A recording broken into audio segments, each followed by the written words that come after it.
Noh, ega väga emotsiooni ei ole, et esimest korda B-finaalis nii ise kui Team Estoniaga, nii palju kui ma Eestiga olen koos sõitnud või üldse Rahuste Krossil, et väga kahju, aga noh, see on meeskonna kross ja eks see kõik on vaja ilusti minna, et 3 sõitjat, 2 tulemust lähevad kirja ja eks kõik mängivad rolli, nii sõitjad, mehaanikud kui taustajõud ja aga noh, kahjuks seekord nii, et läbi raskuste ei tulnud ikkagi seda A-finaali kohta,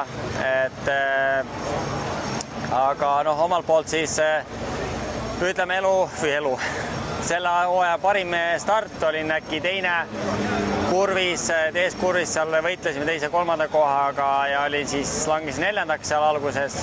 Esimesed paar ringi natukene liiga siuke ettevaatlik, et langesin juba 8. suht kiirelt ja siis ikka kiiremad tulid mööda, et stabiilne sõit, aga ütleme seekord siis minu kiirus piisas 12. kohaks, et paar kohta jäi natuke kripeldama küll, aga andsin ennast parima ja 12 oli, mis suutsin teha, et aga mis seal ikka, et kui ma põhjooajal Ameerikasse ei saanud ka peale sinna supermotokrossi finaalidele, läksin Last Chance'i kaudu, siis võtame seda samamoodi, et Rahuste Kross läheme Last Chance'i ehk B-finaali kaudu.